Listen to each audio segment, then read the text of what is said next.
Purihin po ang Panginoon. Magandang hapon po sa bawat isa. Palakpakan po natin si Lord. Hallelujah! Purihin po ang Diyos. At salamat sa Panginoon na ang CLF del Carmen ay umabot ng ikalimang taong anniversary. At magtutuloy-tuloy pa ang blessing ng Panginoon sa mga anak ng Diyos sa Del Carmen at sa lahat ng CLF. Amen? So, purihin po ang Panginoon. Welcome po sa ating mga bisita. Sa ating pong minamahal na Mayor at sa kanyang First Lady. Purihin po ang Panginoon. Nakasama natin ang ating ginagalangang punong bayan ng Calabanga. Salamat din po na kasama natin si Brother Natnat at si Sister Fatima. Welcome po kayo. God bless po sa inyong lahat. At sa mga bisita na nandito, purihin po ang Panginoon. So, praise God po na kami po, pagka nag-anniversary, ayan, praise God. So, welcome din po si Kapitan. Ayan, praise God. Purihin ang Panginoon, Kap. God bless po. Ayan. At salamat na kasama ka namin.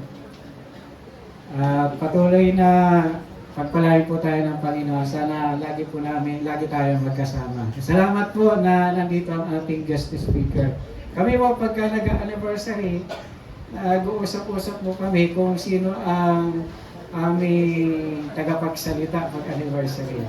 At kung sino po yung napagkakaisahan. Yun po ang kasi sabi ng Bible, kung ano pinagkaisahan dito sa lupa, pagkakaisahan sa langit. Amen? Ayan.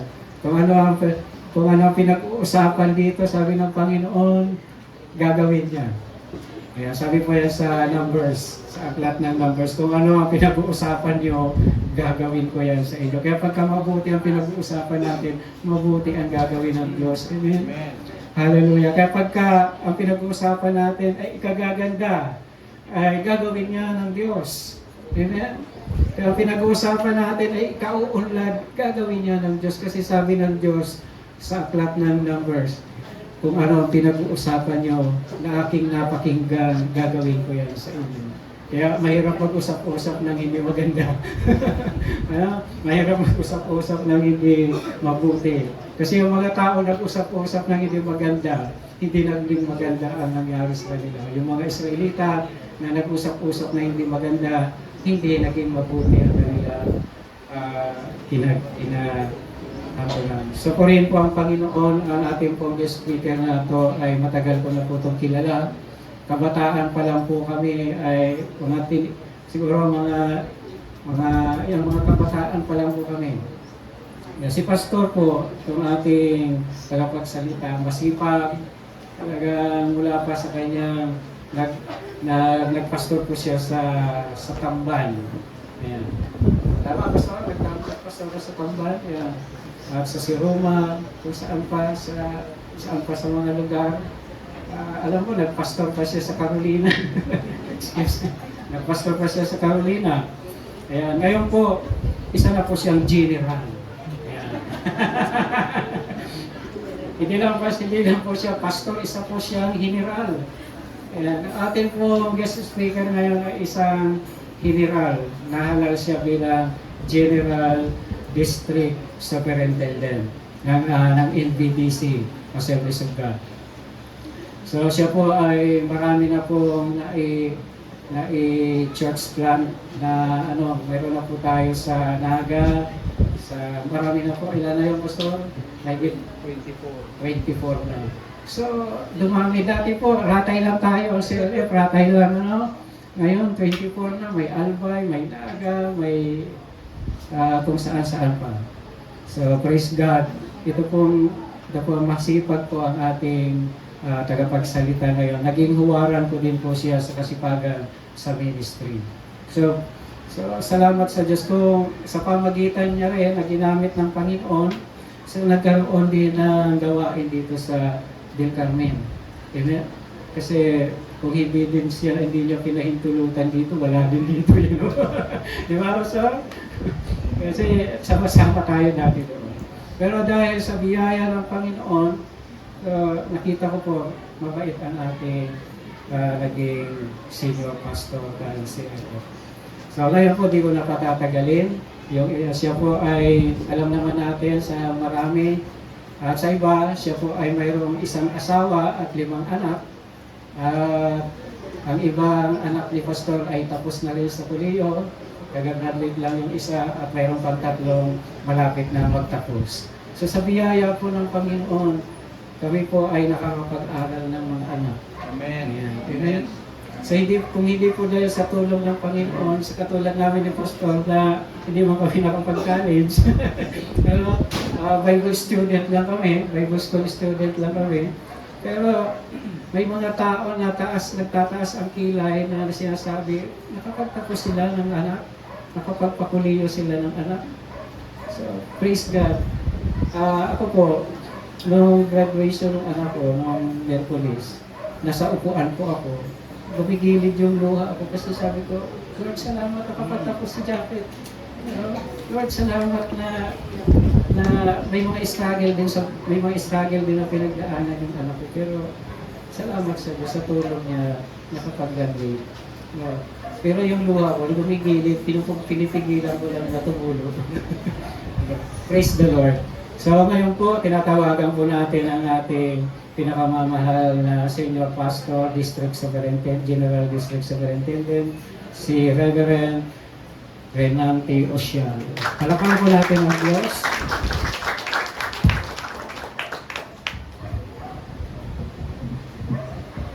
Maraming hapon po sa Lambang Sarok. Kung medyo naiinitan po kamo ang likod, magtaga-iwas na lang tawa na yung vitamin B. Kasi hanggang alas 9 lang daning hagang. Pero salamat, kaibanan ako sa GCDG. Nagpapara ning magdararad aning kadakol na electric fan. Kaya sabi ning kagurangan pauran ng tulo kan mapag irinitan ining mga atik ko. So sa pangalan po ng Philippine Senior Council ng Assemblies of God, ng atin pong North Bicol District Council at ng CLF Churches, binabati ko po ang ating church dito sa ika-5 taon ng anniversary. Palakpan po natin si Lord. Sa tagal po ng pag-ministry natin, ang survival stage ng isang church ay umaabot ng 7 taon. Pag naka-7 taon na po, blessing na po yan. Yung ika-8 blessing na po yan. Kaya may 2 pa. No? At marami pong ginawa ang Diyos, marami pong gagawin ng Panginoon. At alam ko po na ito po ay design ng Lord. Yung atin pong tema po ngayon ay multiply. Ito po ay vision, ito po ay design, ito po ay purpose, at ito po ang end result ng Diyos. God wants us to multiply. Tanungin mo yung katabi mo, pag dumami kaya ang katulad mo, anong klase ang lugar natin? Pag dumami ang katulad mo,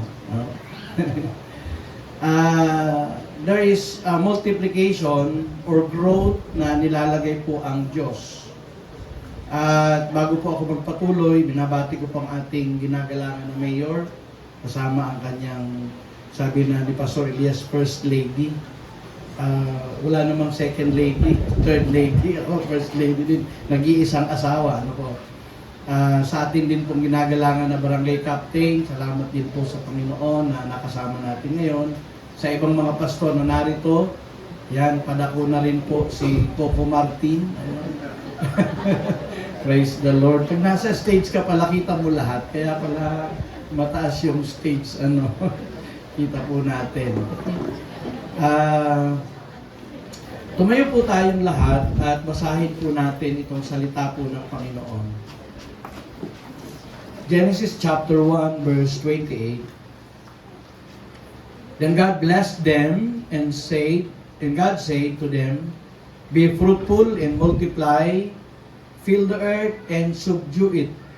Have dominion over the fish of the sea, over the birds of the air, and over every living thing that moves on earth. Manalangin tayo. Samahan mo nga po kami, Panginoon, sa pagtunghay ng iyong mga salita ngayong hapon. Thank you, Lord, for our worship. Thank you, Lord, for the people that are here right now. Salamat, Panginoon, dahil nagkaisa kami na Ikaw ay aming sambahin. Tunay nga, Panginoon, na Ikaw ang aming itinataas, Ikaw ang maluwalhati, at umuwi sana kami, Panginoon, na puno ng iyong mga salita at ng layunin mo. Bakit kami nagkakatipon? Bakit may church na katulad nito? Bakit kami humahayo? Bakit kami patuloy na nangangaral ng iyong mga salita? Maraming pong salamat, purihin ka. Ito po ang aming samot dalangin sa tanging pangalan ni Jesus. Amen. Makakaupo na po tayo. At sabi ko po kanina, ito pong word na multiplication, it is God's design, God's purpose. Ito po, sinabi ni Lord ito sa dalawa, kay Eva at kay Adan, before sin, bago ng kasalanan. Sinabi po ito bago sila pinalayas doon sa paraiso. Kasi in the sixth day, nilikha po ni Lord si Adan. Tapos nakita ng Panginoon na si Adan ay nag-iisa at wala siyang kasama. Kaya binigyan po siya ng kaiba-iba, ng kasama. At nung binigyan po siya ng kasama, ito po yung binanggit ng Panginoon. God blessed them and said to them, be fruitful and multiply. So ito po yung pinakaunang sinabi ng Diyos sa dalawa. Alam niyo po ba na ang mga una ay mahalaga? Yan. Sa ating mga churches, meron po ako mga nilalakad na mga inaayos na mga land. Meron tayong church na ibinigay, matagal na, binigyan po tayo ng 5,000 square meter. Pero na-subdivide na. Nung binalikan namin, ibinigay, ang tinira na lang sa church maliit. Kaya nung ipinaglaban po natin ay siyempre yung una ang mahalaga. Kaya yung unang utos, unang batas, unang sinabi, mahalaga po yon. Kaya sabi dito, God blessed them and said to them, be fruitful and multiply. Sinabi po ito bago magkasala na ang gusto ng Panginoon, dumami sila na sa biyaya ng Panginoon. Pero dumating yung kasalanan, nagpatuloy yung multiplication. Kaya nga ngayon, lahat dumarami. Lahat dumarami. Ngayon po, yung mga kapatid po nating LGBTQA++, dumarami din po sila. Ang tawag po ngayon ay Pride Month. Nakakapagtaka, walang mga matris pero dumarami. So, dumarami po din sila. Yung corruption, dumarami din. Yung mga magnanakaw, dumarami din. At yung mga masasama, dumarami din. Kahit yung mga karahasan, dumarami din. Bakit? Sipin mo, 15 anyos, pumapatay na, bumabaril. Dumadami po yung kasamaan sa mundo. Ang tanong, kung hayaan po natin silang dumami at wala tayong gagawin, ano mangyayari sa ating bansa? Kung hahayaan po nating dumami ang kasamaan at walang gagawin ng church, sa totoo lang, nung nag-aaral po ako ng School of Christ, sabi ni Clendenin, nung aming mentor, sabi niya, kung ano ang mukha ng pamahalaan ng nangyayari, minsan baka yun din yung mukha ng simbahan. Bago ayusin ng church ang government, dapat yung church muna ang mag-ayos. Yung mga tao muna sa church ang dapat mag-pray. Sa Saratay po, 3 Sundays na po, na pinag-uusapan po natin yung 2 Chronicles chapter 3:14, o yung sinasabi po natin na if my people will humble themselves. Kaya nga po, ginagawa natin, salamat sa bayan po ng Calabanga, dyan si Pastor Malin, mula pa po ng halos magwa 1 year na, meron po tayo mga nananalangin dyan sa plaza, nananalangin tayo. Then tayo naman, ang atin naman pong church, pumupunta sa iba't ibang mga lugar para mag-aral po ng salita po ng Panginoon. Nabanggit po kanina ni Brother Bonjo na may mga ilang barangay tayong pinupuntahan. Doon nga sa Naga, may pumunta sa aming taga City Hall kasi sabi maingay daw kami. Tapos, saan yung nagreklamo? Doon sa kabila. Tapos, anong oras yung ingay? Umaga daw. Eh, ang service namin pag umaga, wala nga kaming gitara. Naiingayan na sa amin. Lalo na pag gumamit kami ng banda.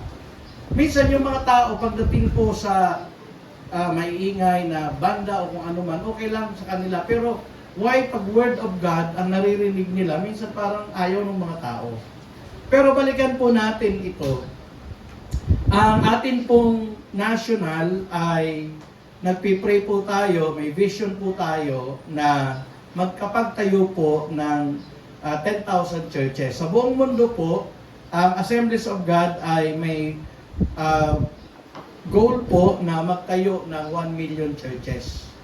At alam niyo po ba na every 2 seconds and 3 seconds may 10 po na tumatanggap sa Panginoon. At kung babasahin po niyo ang survey, hindi po tayo sa nagmamalaki ano pa man, ang Assemblies of God po ay pumapangalawa na po sa Roman Catholic. Tayo po ay pinakamarami na sa buong mundo. Saan man po kayo pumunta? Ako nga po, every time nagka-travel ako sa buong Pilipinas, sabi ko, mapalad ako. Kasi sa buong Pilipinas, may 5,000 na bahay ako. Sa buong Pilipinas. Kahit saan ka pumunta, hanapin mo yung ka-AG mo. Doon, nung nasa Cebu kami, libre yung pasyal. Nung nasa Iloilo kami, kung saan man ako pumunta, palaging may mga manggagawa. And ano din po, nagpapasalamat din po pala tayo na kahit dito sa atin kasi itong nakaraan po na mga earthquake sa Mindanao, ang atin pong distrito ay nakatulong. Salamat sa CLF Del Carmen kasi may isang sariling tao, anak ni Pastor Tony Kamain na nandoon sa Balut Island. Tinitraining po sila doon sa mga malalalim na islam doon sa Sarangani. Doon po yung training nila. So, lumindol, nakatira sila ngayon sa sa tent. Then, nag-challenge tayo sa district na magbigay para sa kanila. Pinadala na po, nakalikom tayo ng 50,000. Pampadala po sa kanila para makatulong. Alam niyo po, third time na po ito na halos yung isa 50,000, 100,000. Dati ang Bicol, dati tayo po ay palaging tinatamaan ng bagyo. Tayo po yung tinutulungan. Every time na laging Bicol tinutulungan. Ngayon baliktad, katatapos lang namin. Sa Pilipinas po, meron tayong 21 district. Nag-meeting po kami ng lahat ng district superintendent. Salamat po dahil sa mga nangyayari po, hindi na tayo ang laging tinutulungan. Tayo na ang tumutulong sa kanila. Tayo po yung nagpapadala. Sabi ng Biblia, it is more blessed to give than to receive. Hindi na po tayo kaisipan na laging hingi, kundi tayo na po yung nagbibigay. Tayo na po yung pinagpapala. So bakit po multiplication? Ang tema po ng atin pong church, sa atin din po nung last week ng May ay ng ating mother church sa Ratay ay multiply or multiplication. May mga factors po na sinabi dito si Lord. Maganda po Tagalog, basahin ko yung Tagalog. Siguro may sulat na lang yung aking PowerPoint. Hindi ko na pin-repair yung PowerPoint kasi minsan pag naka-PowerPoint, tinitingnan ko yung mga tao, hindi sa akin nakatingin, doon nakatingin. No? Sila yung kausap. Kaya mabuti ngayon sa akin kayo titingin. Yung amin din kasing sa church medyo bumigay na yung aming kaya hindi na ako sanay gumawa ng PowerPoint. Hindi baling walang power, basta may point. Okay? Sila'y binasbasan ng Diyos at sa kanila sinabi, kayo magkaroon ng mga anak, magpakarami, punuin niyo ang lupa, supinin niyo ito, magkaroon kayo ng pamamahala sa isda sa dagat, sa mga ibon, sa ipapawid at sa lahat ng bagay na may buhay na gumagawa sa ibabaw ng lupa. Ganda! Nung ang design po ni Lord kay Eva at kay Adan, multiply, be fruitful, magkaroon ng dominion, pero mali nung nagkaroon po ng kasalanan. Pero alam niyo po, nung ang Panginoong Hesus ay namatay sa krus, ay ibinabalik po yung ating fruitfulness, multiplication. Ako po, tagal ko na rin po sa ministry, lahat po ng mga churches na sinimulan po natin ng ating distrito, sa tulong din po siyempre ng ating gobyerno, nabibless, no? Salamat din nga, yung Sarate, tagal na. Salamat sa panguno ng ating mayor na simento na yung papasok doon. Yung mga lugar-lugar natin, minsan po, yung ang Assemblies of God daw, nagtatayo ng church sa kadulog-duluhan, kalayo-layuan. Baka itong July, magbukas tayo ng panibagong church, AG Church, dyan na po sa sentro. Sabi nung may-ari, nakausap namin, hindi ko muna sasabihin kasi sila dapat mag-announce. Sabi nung kinausap namin, pwede ba magkaroon ng gawain dito nandyan sa sentro? Pwede ba magkaroon ng gawain dito? Pwede po. Sabi sa amin, kayo kasi, nagtatayo kayo ng church sa mga bundok. Sabi kay Pastor Oming, doon kayo sa Buris, sa mga bundok. Ba't di kayo pumunta sa bayan? May bayan na po tayo. May Daraga tayo, may Naga. Actually sa Daraga po, magtatatlo na po yung ating kasi may bubuksan pa tayong isa na church. Bigyan ko lang po kayo, bakit multiplication? Bakit po dapat magtayo ng church? Sa Biblia po, yung 2 Chronicles 7:14 na binabanggit po doon, nung tinayo po ni Solomon yung temple, sabi ng Panginoon, dito ko pakikinggan. Alam niyo po, kung mangungusap ang Diyos, magsasalita ang Diyos, dapat doon sa nagkakatipo na sumasamba sa Kanya. Hindi kung saan-saang mga lugar. Kasi yung 7:14 na yun, ng 2 Chronicles, if my people shall call by my name, humble themselves, pray, seek my face, and I will hear from heaven and heal their land. Doon po yun, mangyayari po sa temple. Kaya nga po, tingnan nyo po ang Israel. Bakit ang Israel? They are blessed. Ginigera, lahat-lahat ginagawa. Mula pa kay Abraham, hanggang sa mga 12 tribes, hanggang sa mga patriarchs, sila po ay mga manlalakbay. Pumupunta po sila sa iba't ibang mga lugar. Pero alam niyo po ba, itong mga man of God na ito, pag pumupunta sila sa iba't ibang lugar, ang una nilang tinatayo altar. Ang unang-una nilang itinatayo altar. Sa atin naman po, church. Di ba? Halimbawa, pag pumupunta ako sa iba't ibang lugar, ang hinahanap ko fellowship house. Sabi ko, pag inabutan ako ng linggo, at least meron akong fellowship house. Sabi po ng Hebrews 10:25, huwag nating kaligtaan ang pagdalo sa mga pagtitipon. At si Jesus po, nung pumunta, kasi si Jesus po taga Nazareth, nung pumunta po si Jesus sa Jerusalem, ang una niyang pinuntahan yung temple. Nung pinuntahan po ni Jesus yung temple, nagalit po siya. Kasi yung temple, sa halip na place of worship, naging tindahan. Ipinagtataob, sabi niya, my heart is stir up, sabi niya, ang bayan, ang lugar na to dapat lugar ng panalanginan, pero ito ay lugar ng magnanakaw. Sinabi kanina ni Barbunjo, bagamat ganito yung kalagayan natin, hindi po yan sa building, hindi po yan sa anuman, kundi sa mga puso. Nagtayo ako ng church doon sa Daraga, may mga ilang katabing church, may mga katabi ng church, parang nag-question, bakit pa si pastor rin nagtayo, mga kakatabi na yung church? Sabi ko doon sa mga pastor doon, ano gusto yung itayo ko dito? Beer house? Siyempre, pastor ako, tatayo ko church. Tatayo ko church. Ito kasi, si na mayor, mga negosyante. Oras na magtayo ng karnihan, may magtabi ng karnihan, okay, tuon po kasi katulad sa Paulbo, dati wala namang market doon, nagkaroon ng pandemic, may nagtinda ng isda. May tumabing nagtitinda ng isda. May tumabing nagtitinda ng isda. Yung Paulbo po ngayon, naging palengke, puro isda. May nakita ba ako nag-away doon, nagtagaan? Ano mga tamatain ka sa kuya? Ano mga tamatain ka na matugdok ka ng tindahan digdi? Sa karnihan din, minsan, nagtatayo ng mga katatabi, okay lang sa kanila. Ang question ko, bakit pag may church, tapos may nagtayo ng church, nagagalit?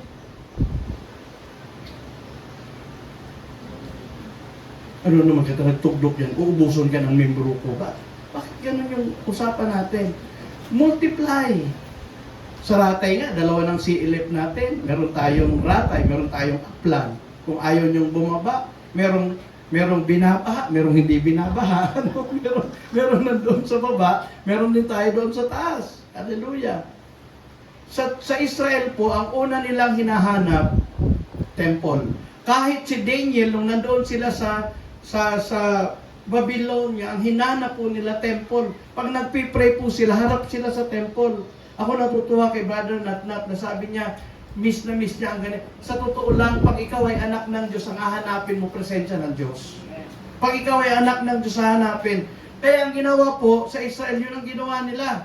Kaya nagalit nga si Lord nung nakubkob sila sa Babylon, na-exile sila, pagbalik nila, ang ginawa ng mga tao, inayos yung bahay nila. Sa Hageo, sabi ng Hageo, sabi niya, ang gaganda ng mga bahay nyo, pero ang templo ko pinababayaan nyo. Buti nga, maganda na itong ating pinababayaan. Pumunta kayo sa bundok, kumuha kayo ng kahoy, pagandahin yung aking templo, pagpapalain ko kayo. Kaya nga sabi doon sa Hageo din, sabi doon, kaya kumakain kayo, di kayo nabubusog, nagtatanim, kasi pinababayaan ang templo. Ang templo po, para sasabihin ko sa inyo, ang church, ang Greek word po niyan ay ecclesia. Ang ibig po sabihin niyan ay called out ones. Ang temple po na tinatalakay ay hindi lang itong building. Ang temple po ang ating katawan. Na minsan, pinababayaan natin ang mga spiritual na bagay. Lalo na ngayon, maraming kalaban ang prayer, maraming kalaban ang Bible reading. Kasi pagising mo pa lang sa umaga, hindi yung pagpasok mo pa lang, paggising mo pa lang, asaan na yung cellphone, puro na tayo message sa cellphone. Ngayon nga, cellphone din yung dala ko. Pero mahalaga yung Word of God. So what is the factors of, balikan ko yung Israel, bakit sila pinagpapala, yun ang hanap nila. Sa Israel din, pag nagkasalang isang tao, noon ang batas ng Israel, halimbawa ako nagkasala, katulad ng nahuli ni Jesus o nahuli ng mga tao na may babaeng nangangalong niya, ang gagawin sana ng mga tao, babatuhin hanggang mamatay.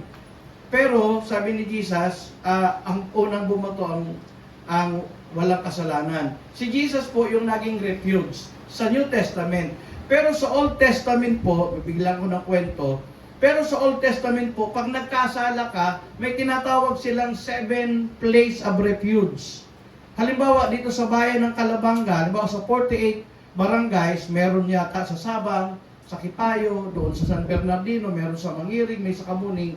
Naglalagay sila ng place of refuge. Na kahit grabe ang kasalanan mo, pag pumasok ka doon sa place of refuge, walang babato sa'yo. Walang gagalaw sa'yo. Ito yung ginagawa natin ng ating church. Ano man ang pagkukulang natin, pag napabilang tayo sa mga anak ng Diyos, pinatawad tayo ng Panginoon. Meron pong pagpapatawad na binigay sa atin. Balikan po natin ito, hindi naman po ako magtatagal mamaya, ay may mga magsasalita, magte-testimony. Factors of multiplication. Number 1, God commanded blessing to them. And He blessed them. So, yung blessing po galing sa Lord. Ang blessing po galing sa Lord. Sabihin mo, ang blessing galing sa Lord. Hindi po yan sa bank account, hindi po yan sa place of work. Ang blessing po galing kay Lord. Kasi sa Biblia po makita natin, the source of blessing is God. Si Isaac, nung nagkaroon ng tagutom sa Canaan, nung nandoon po sila, nagkaroon ng tagutom, ang ginawa po nung iba ay pumunta ng Ehipto para doon umalis. Tayo rin naman, ang ibang mga Pilipino, ang isip natin, abroad, no? Abroad, para tayo pagpalain.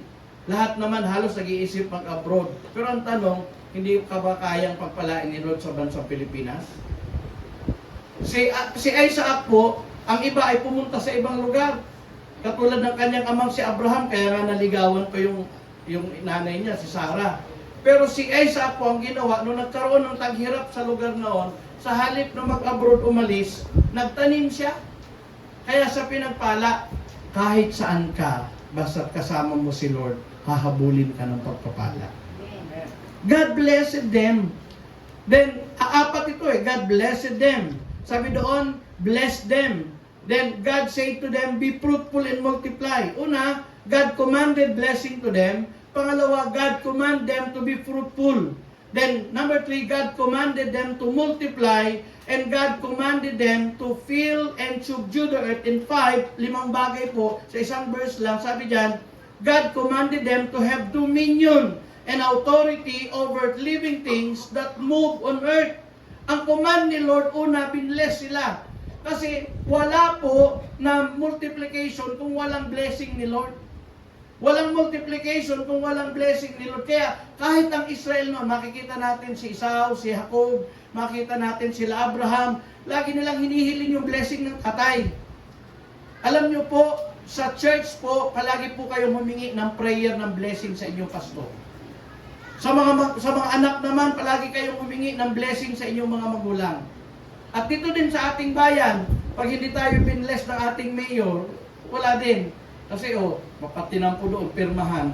Kasi kailangan po natin yung, si Lord ang source ng blessing. Kaya sabihin mo sa katabi mo, si Lord ang source.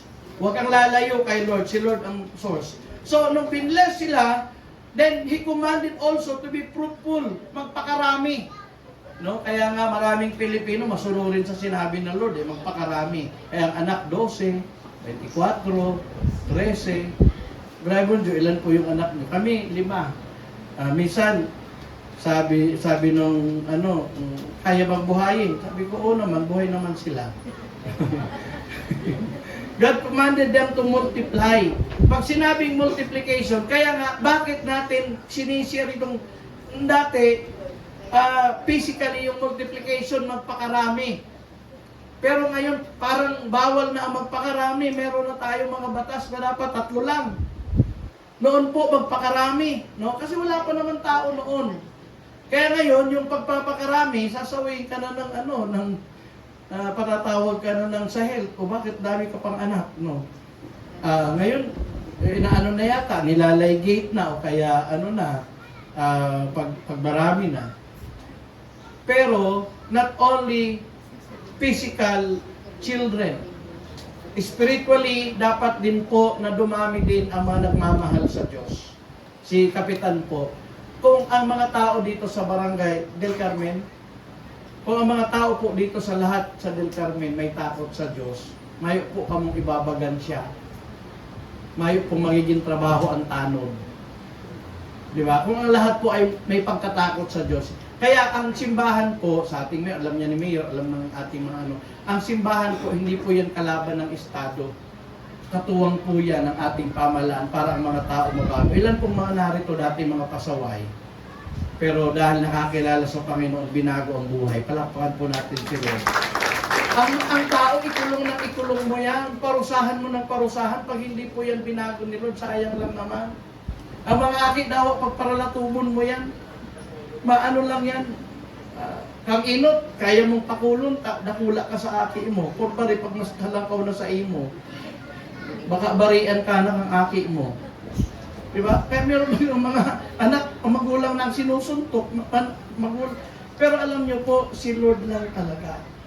Kaya hindi po usapan ng relihiyon. Hindi naman tayo dapat mag-away kung ano mang relihiyon. Kaya, salamat kung may mga pumapasok, basta't ang pagpasok po ay talagang ng values education. Ito nga nakakalungkot. Sa Amerika, nung binan po ang Bible, naging pangit ang Amerika. Sa mga school natin ngayon, mahigpit. Kami po, palagi kaming may recollection. Itong MRDA, pang-4 na taon na namin, nag-recollection. Yung Ocampo High School, yung Concepcion Pequeña, lagi po kami nag-recollection. At ang pasalamat po ng mga principal, ng mga teacher, nababago yung buhay ng kanilang mga anak. Pero pag pinabayaan natin, ay di nga mag-Bible study, ipinagbawal yung Bible, pinagbawal yung prayer, ipinagbawal yung salita ng Panginoon. Yung mayor po ng Gatsi-Torena, friend ko, parang kinu-question siya kasi parang may every month na parang fellowship doon sa munisipyo. O sabi niya, sige na, pag natalo ako sa 2028, hindi na ang bayan na ito ay hindi na ang bayan na ito ay tatawagin nating this town is for God, kundi this town is for Satan. Kasi mas gusto nilang magpatayo kung ano-anong mga sugal kaysa gawain ng Panginoon. So, doon ay He commanded them to be fruitful. He commanded them to multiply. Nasabi ko kanina, dumadami ang masama. Pero ang sabi ng Biblia, daigin natin ng mabuti ang masama. Kung dumadami ang nangangaral, alam nyo, maraming nagre-recruit. Ang mga school, anong nire-recruit ng school? Yung mga kaliwa, UP, mga ibang mga school. Tapos tayo, nangangaral ng salita ng Diyos, pagbababa lang tayo. pinipersecute tayo. Ayaw sa atin, pero tuloy lang po tayo. Nung una, sa mga lugar na pinupuntahan natin, sabi ko, ang dami na po nating naitayo na church, nagpapasalamat sa amin ang mga nasa gobyerno kasi nakita nila yung mga tao ay binago ng Panginoon. May mga kabataan tayo dati pasaway. Actually, may isa tayong kabataan, di ko nababanggitin, diyan sa sentro, diyan sa taga diyan sa San Lucas. Ang dami nilang gang. May mga binabanog sila diyan. Nung nag-ministry kami sa kulungan, nakita niya yung mga kasama niya doon sa kulungan. Salamat, nag-fire up, nag-EGR noon, parang si May pa nga na nag-invite. O ngayon po ay nasa military na inayos ng Diyos ang buhay. Mahalaga po ang salita ng Panginoon. Mahalaga po ito. Kaya nga kahit pinagbabawalan tayo, kahit tayo, ginagawa po natin ito. Pagdating po sa kalangitan, papasalamatan. Kasi alin ang padadamihin natin?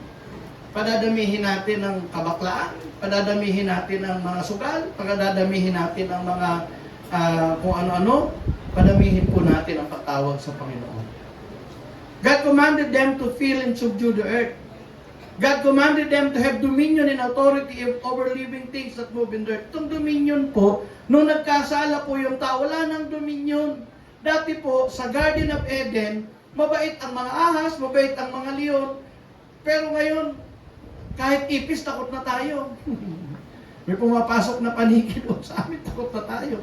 Pero sabi, authority. Pero alam niyo po ba, nung ikaw ay tumanggap sa Panginoon, meron kang dominion and authority. Ako pag may mga matatapang na aso, pwede mo naman sawayin yan. Yung mga aso, pwede mo naman sawayin yan. Kaso lang, huwag ka lang magpadala ng takot. Di ba? Pwede mo naman sawayin yan. At bibigyan ko po kayo ng, ito po yung physical na sinabi ni Lord ng factors for multiplication based on word. Pero dito po ako magtatapos, merong 4 key areas of multiplication in spiritual aspect. Una, preaching the word. Para tayo i-multiply ng Lord, let's preach the word. Itong ginagawa ko ngayon, bakit tayo nagtatayo ng mga church? Bakit tayo nagtatayo ng mga Bible study? Bakit tayo continue to preach the word? Why? Because hearing comes from, faith comes from hearing, and hearing of the word of God. Naalala po nyo sa Pentecost, Peter used this key on Pentecost, and as a result, 3,000 Jews accepted Christ. Made these people who had crucified the teacher, kapapako pa lang nila kay Kristo sa krus. Pero ang ginawa ni Peter when he was baptized by the Holy Spirit, he preached the word. He preached the word of God, and 3,000 were saved. Kaya minsan, yung mga nangangaral sa TV, yung nangangaral sa bus, nangangaral sa may mga tao po na nababago. Ito, ngayon, 3,000 Jews accepted Christ.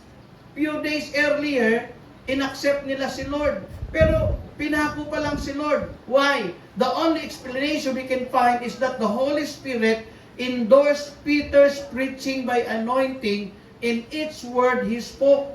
Something similar took place in Cornelius' house. Naalala niyo si Cornelius? Nung pumunta si Peter sa bahay ni Cornelio, sabi niya, magpapabautismo na kami. Susunod na kami sa Panginoon. A minute, half later, the Holy Spirit interrupted by the filling the place with the presence and in filling the hearts of everyone present. Peter's preaching was the key that opened salvation doors for both Jew and Gentiles at the Cornelius house. Anong ginawa ni Peter? Napuspos siya ng Banal na Espiritu. He keep on preaching. Kaya nga sinasaway na sila. Ano sabi nila? Pinakukulong sila.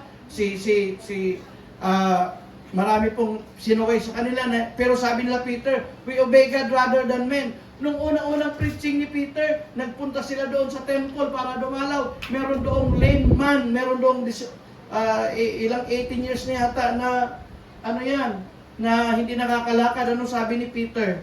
Silver and gold have I none, but in the name of Jesus rise up and walk.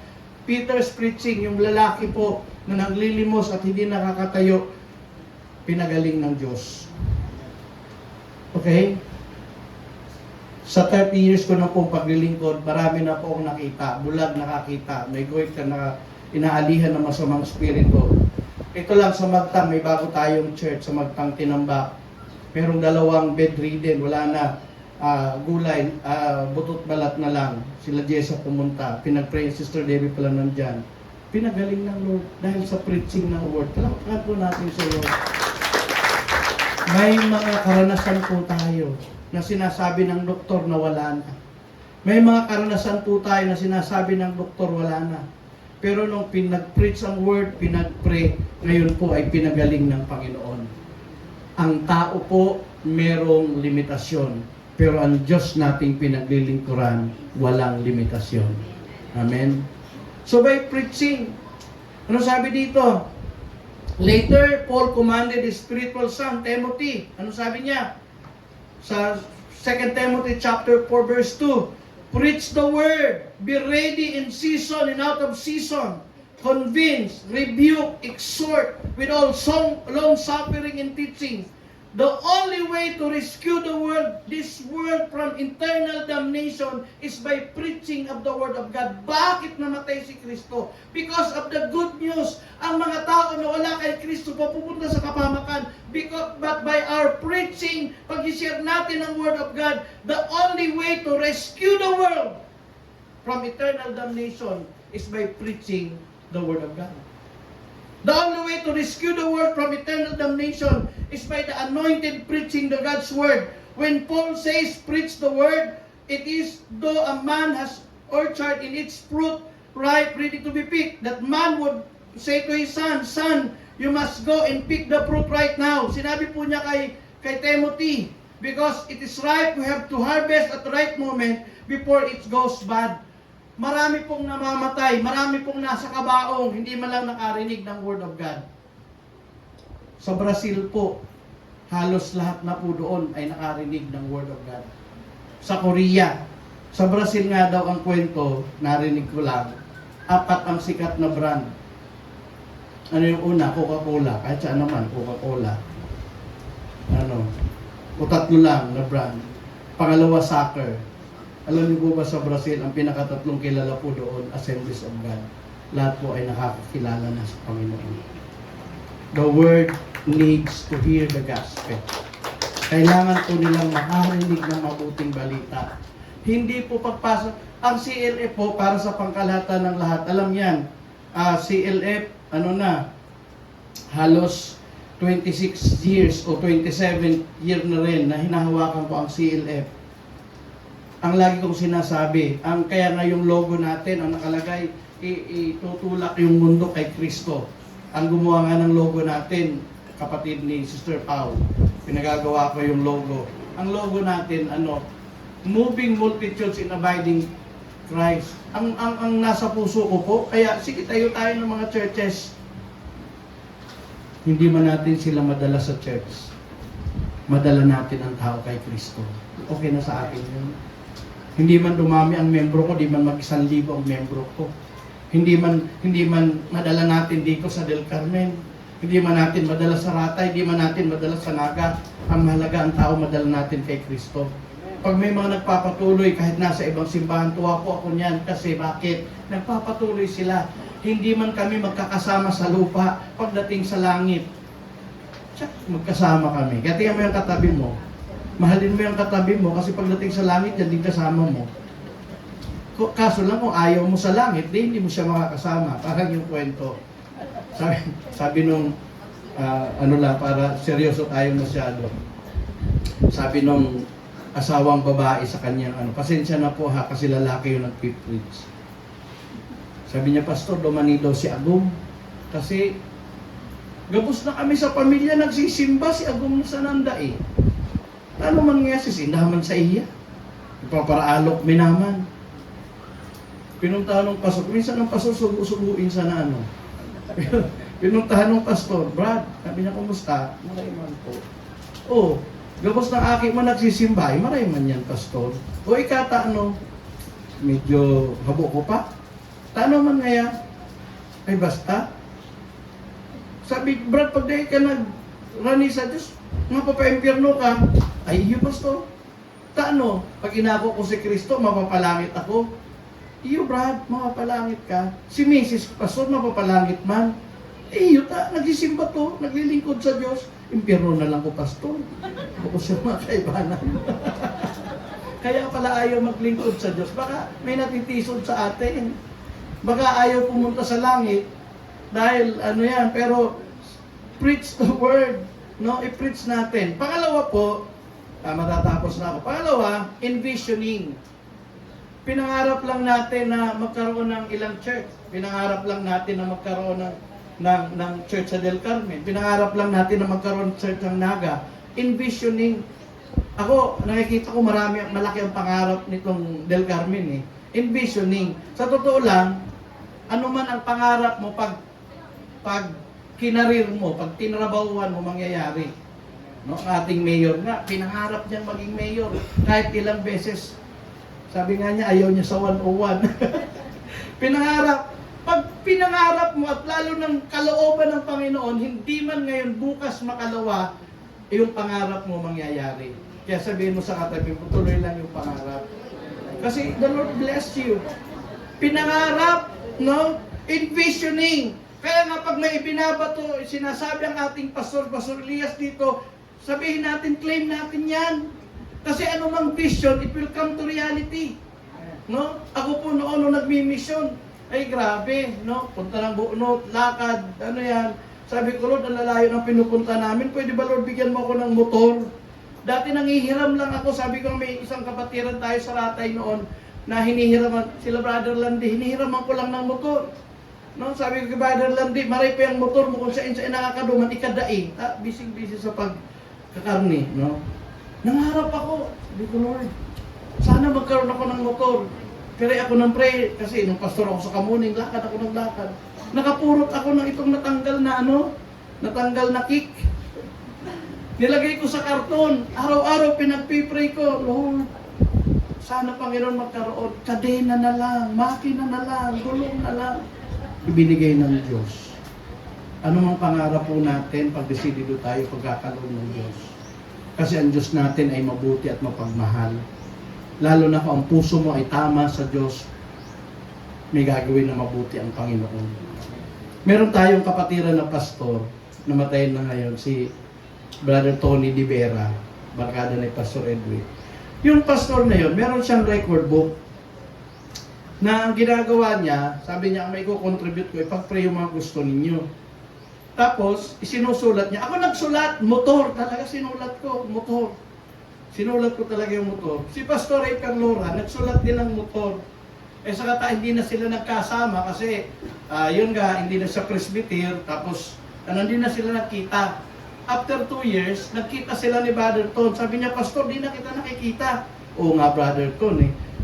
May record book siyang kulay blue, record book. Sabi niya, tingnan mo daw yung pinag-pray mo 2 years. Ay, oo nga, Brother Ton, tinignan niya. Sabi niya, ay, motor din yung hiningi. Sabi ni Pastor Tony, Brad, 3 na motor ko ngayon.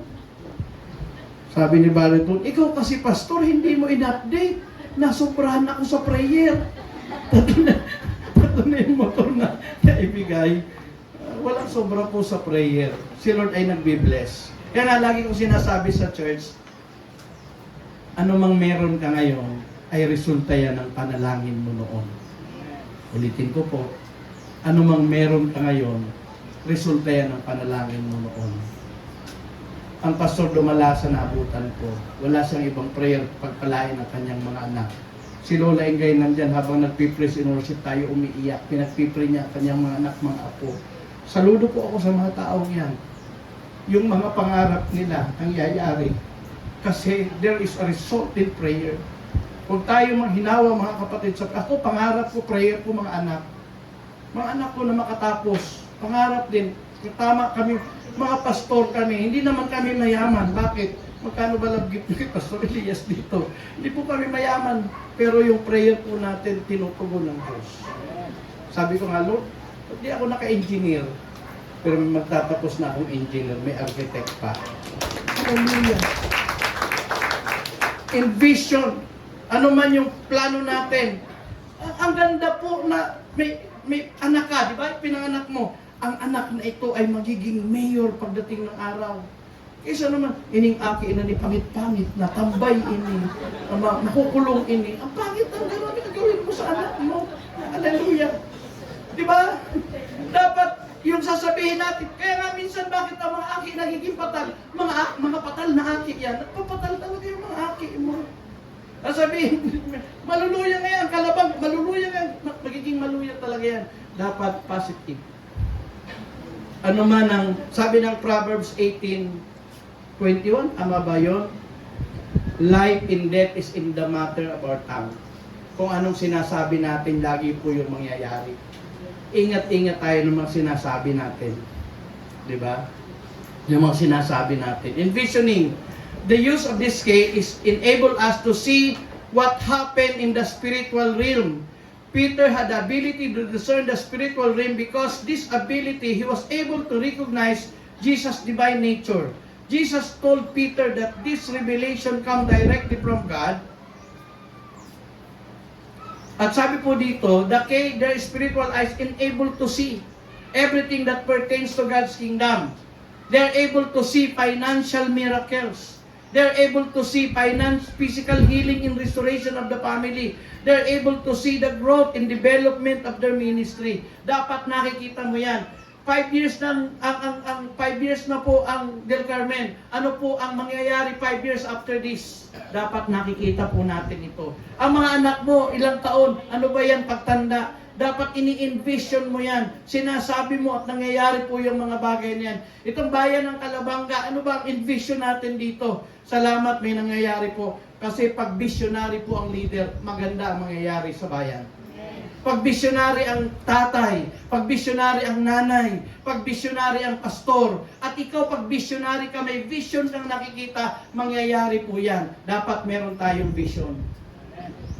Pag wala pong vision, people perish. Ang vision po ay dapat 2020, no? Pag bulag po, wala pong mangyayari, no? Yung biruan, ang mga Chinese daw, liit mata, laki kita. No? Yung bulag, wala kita. Buti nila ngayon, bawal na. Walang mga bold star, kita daw lahat. So, hallelujah.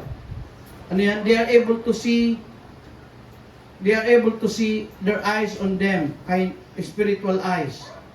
They are able to see financial miracles. They are able to see physical healings. Pinagpipray natin. Nung isang araw, may kapatid po tayo dyan na sabi niya, pag-pray, sabi ko, punta.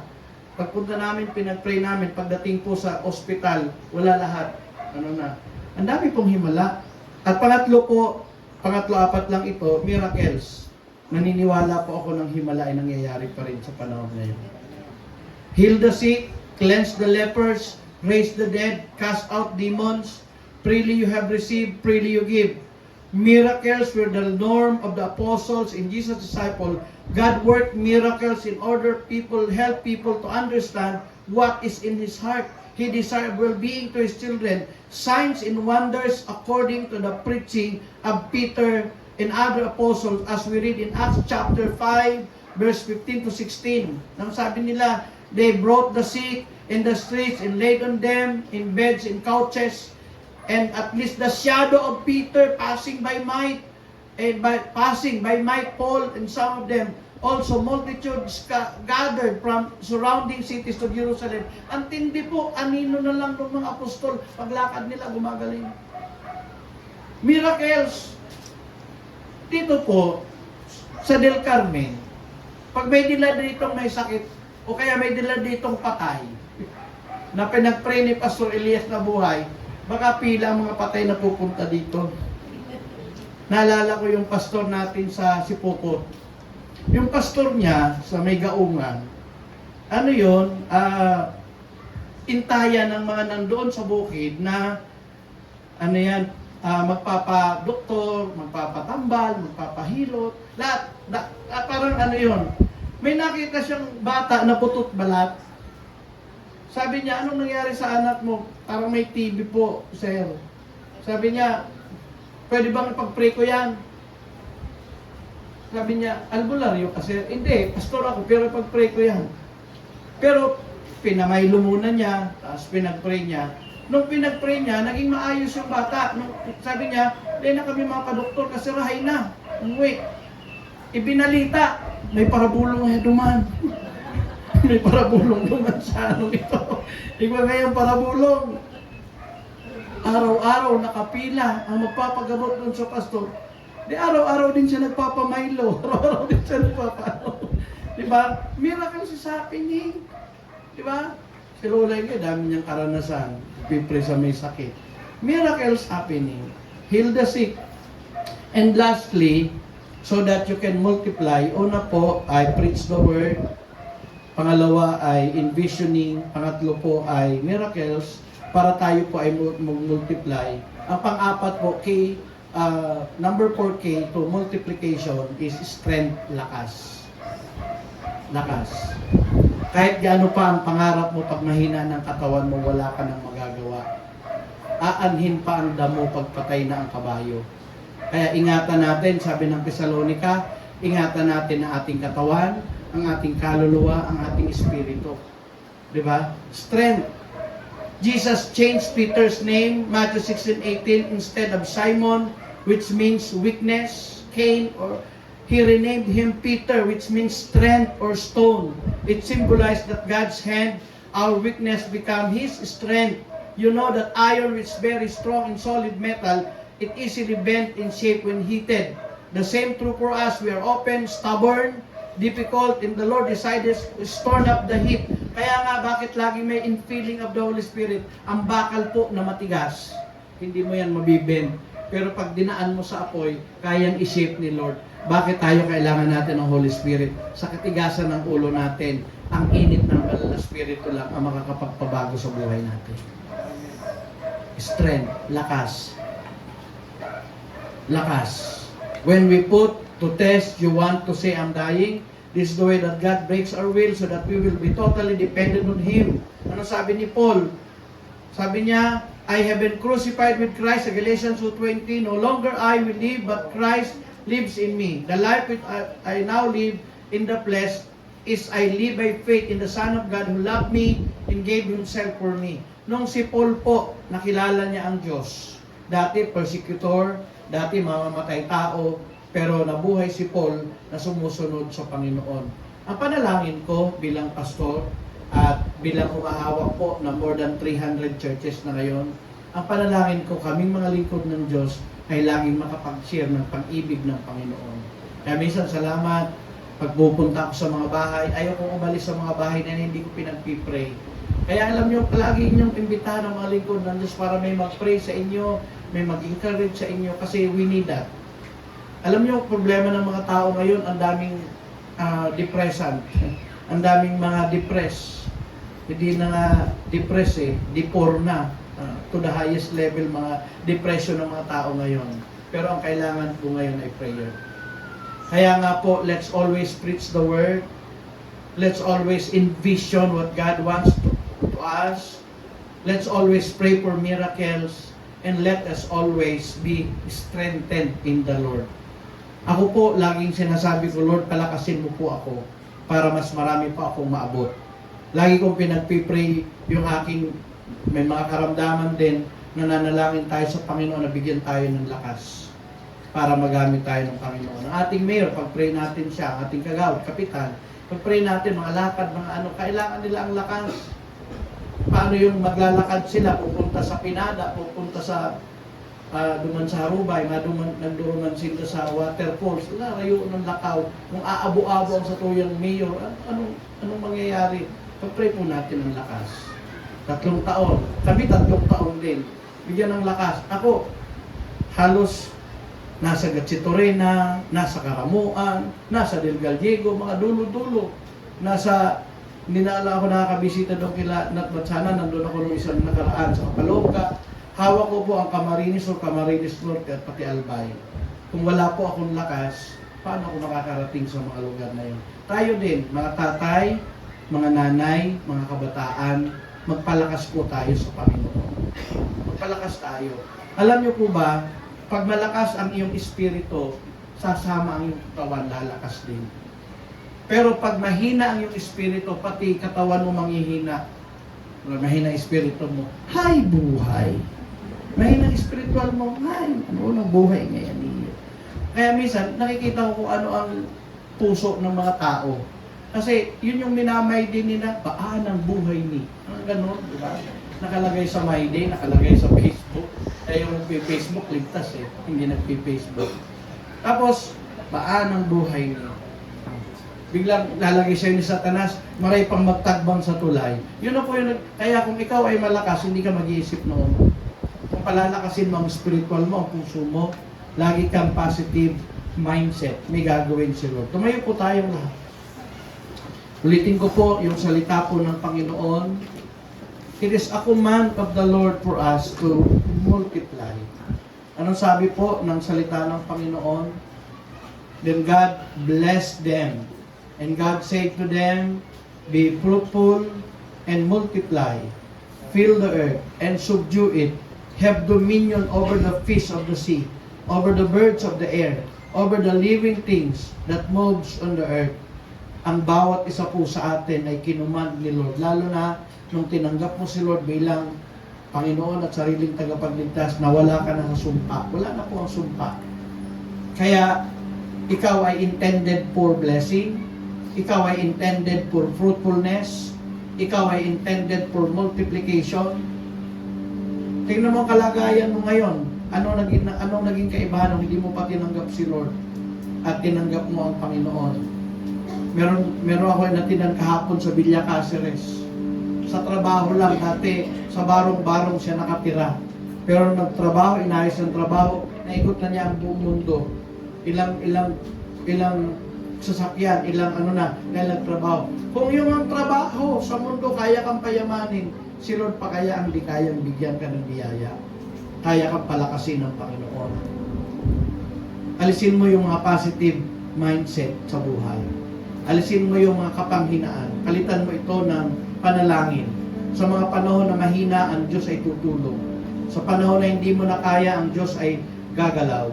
Sa panahon na wala ka nang magagawa, may magagawa ang Diyos. Sa oras na ito, binubuksan ko po ang altar. Anong nais mo sa Panginoon? Anong nais mong paramihin sa iyo ng Diyos? Kayamanan, kalakasan, kaya kang paramihin ng Diyos. Si Solomon, nung nanlangin siya sa Panginoon, hindi naman siya humingi ng kayamanan, ang hingi lang niya katalinuhan. Siya isa sa, at walang pumantay sa kayamanan niya. Wala rin pumantay sa talino niya. Wala rin pumantay sa lakas niya. Wala rin pumantay sa galing niya. Kasi naging totoo siya sa Panginoon. Sa hapon pong ito, kung ano ang ginawa ng Lord kay Solomon, kaya rin gawin sa iyo. Maniwala ka. Kung paano pinagpala ni Lord ang mga Israelita, kaya ka rin pagpalain ng Diyos. Maniwala ka lang. Faith. Ang pananampalataya, sabi ng Hebrews chapter 11 verse 1, ang pananampalataya ay pagtitiwala na mangyayari ang ating mga inaasahan kahit hindi natin nakikita. So sa hapon pong ito, ikaw ay nananampalataya na pagpapalain ni Lord ang iyong pamilya, nananampalataya ka na pagpapalain ni Lord ang iyong negosyo, nananampalataya ka na pagpapalain ni Lord ang iyong trabaho, nananampalataya ka na pagpapalain ni Lord ang mga plano mo pa sa mga darating na panahon. Naniniwala ka na pagpapalain ng mga batang ito, ang mga anak mo, naniniwala ka na pagpapalain ng iglesia ito. Sama-sama tayo dito sa unahan, mananalangin ako sa inyo. Yung mga gusto po na pagpalain ng Panginoon, come.